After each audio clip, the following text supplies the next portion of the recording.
couple of months. I think since the beginning of 2020. I think the longest I've worn one was for a week. That was the longest I've ever worn any of my... Y'all, it's the first day of school. Or at least when this comes out.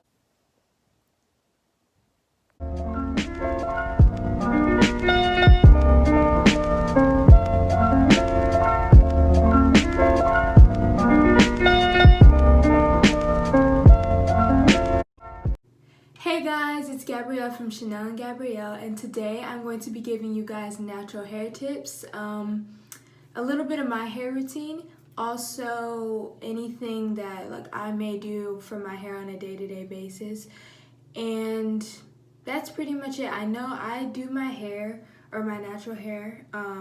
This is for teens if you like, because I do my own hair. So let's get into it.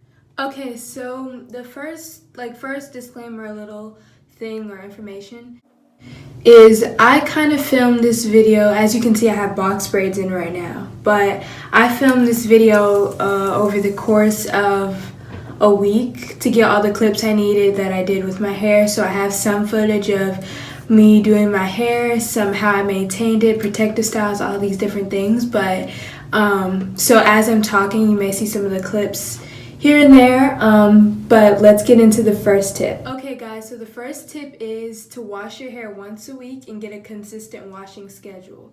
So I know me personally, it varies, but I tend to wash my hair let's say I pick either Sunday or Wednesday. But the reason you want to wash your hair once a week is because it protects your hair from damage. You can break your hair off. If you comb your hair too much, or you do your hair a lot, it could cause breakage. It can dry your hair out, and you don't want to keep washing it. One, that's a lot of work. I don't know how many times personally some people may wear their hair, but I know one wash is pretty much good for a week at least. Okay, the reason I also say get consistent is because I'm one to talk, because again I pick either Sundays or Wednesdays. But the reason I say get a consistent washing schedule is that way you don't want to go too long without washing your hair, because it can be dirty, obviously. That's the number one reason. And also because it just damages your hair. If you have all that buildup, it won't look nice. It'll be dirty, you'll have buildup. Just keep your hair healthy, but don't overdo it. So just finding a good balance. You don't want to overdo it, but you don't want to go under the minimum and not do it, if that makes any sense. Okay, so when you're also washing your hair, this is not something, excuse me. Anyways, something to also help your hair is before I wash my hair, it just depends on the person. Now, I have a lot of hair. It's hard to wash all of my hair. Mostly because it's thick. So if I'm trying to comb it or something, it's just it's harder to get everything out and things. So here's a recommendation. I section my hair into 4, and before I wash it, I'll do something called pre-pooing, and that's where it depends on which you want to put in your hair. It doesn't matter, but I put in this Pantene co-wash. Yeah, that's it. And I know before, when my mom used to do my hair, I think she would use Aussie conditioner and I think black castor oil. I could be wrong, but just anything you wanna. And the reason you pre-poo is because it helps you when you well, it helps me at least. It may sound like an extra step to some people, but it's easier. So when you get in the shower, it's easy to comb through your hair. Now make sure you get all of whatever you put in your sections. Make sure you get it all out. And the reason I say that is because when you shampoo, you don't want any of the residue left from whatever you used in your hair still. So it's very important when you do wash it out. And I recommend, I wouldn't put a lot of whatever you put in. Just enough to make it easy to comb through your hair, get it clean, So yeah, I would pre-poo. You may also even want like a denim brush. I know when I wash my hair, and even when I do it, that helps. But denim brushes help to get like comb out your hair nice and everything.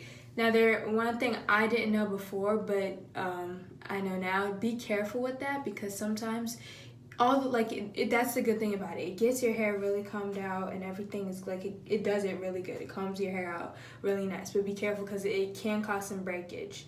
So be careful how you're combing, how hard you are combing, or if someone else is doing your hair. Just be aware, because you don't want to break off any unnecessary or any growing hair. Like, you don't want to do that. So be careful with your denim brush.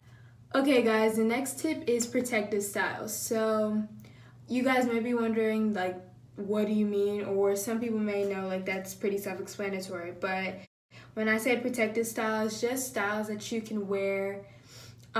Like, let's say if you're trying to do a twist out. I may have my hair in twists. Instead of taking them out, let's say you do it on like a Sunday night. Instead of taking it out like Monday morning or Monday afternoon or even Monday evening, that's probably about a full 24 hours depending on when you take it out and when you do it. Instead of doing that for like the 24-hour, 12-hour period, you can wear it out for a couple of days or do styles with it, if that makes any sense. So I know me personally, I'll do a twist out. And I wear my twist out now that like I have time and I don't really have anywhere to go.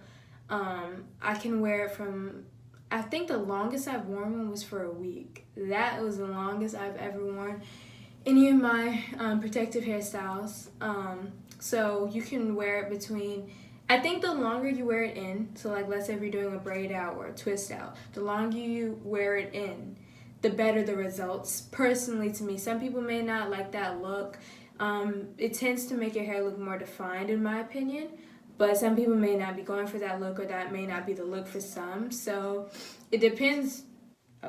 It really depends on your preference, but protective styles are good because it's not good to do your hair every day. Like wearing, let's say if you do a slick back or a updo every day, like you have to put product in, you're brushing your hair, and believe it or not, depending on the type of brush you have, some brush bristles are too hard or too soft, and it may not be healthy for your hair, and you can be pulling hair out and you not even know it. So doing like updos and slick backs every single day and putting all that product in is not healthy for your hair, believe it or not. And even if you're not like some people, getting your hair done pressed or braided every month or every week, you may be thinking, oh, well, I don't do that all the time. But any type of doing, even if it's a natural, like updos and slick backs, or even wearing your hair like twists and you twisting them out, taking them out the next day, then also doing it that same night after you've taken them out. Manipulating your hair too much is not healthy.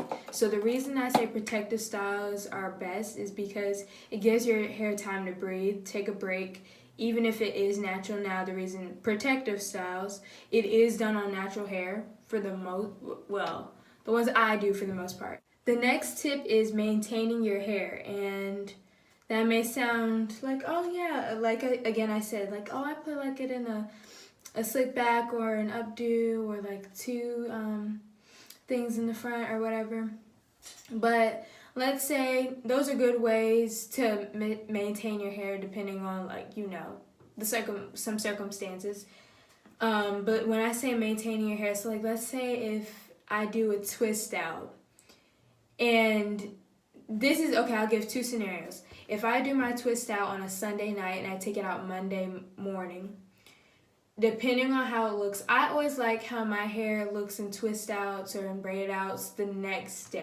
I always think it looks the best on the second day you're wearing it. So instead of on that Monday morning you take it out and you wear it, instead of doing the same twist out again, what you should do is put your hair in 2 pineapples and like sleep on it. Put a bonnet on or put some like hair protection on it, and you can sleep on it. Then the next morning, you want to moisturize it. You take it out, kind of fluff your hands around. Try not to pull and tug.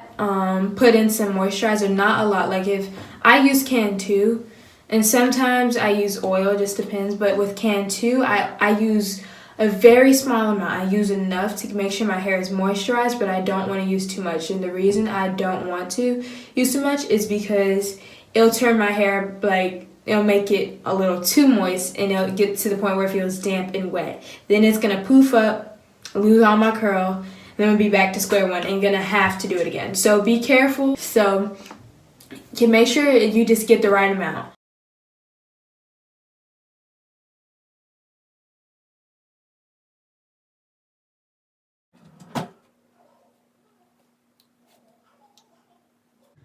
Okay guys, that's it. That's all of the tips. I hope you guys enjoyed it, and I'm sorry, I know I talked a lot, but I had a lot of tips that I wanted to share with you guys. I hope this helps anybody that's trying to do their hair or new or needed to know some information. I hope it helped some of you guys, and don't forget to like, comment, share, and subscribe. And as always, we'll see you guys in the next video. Bye.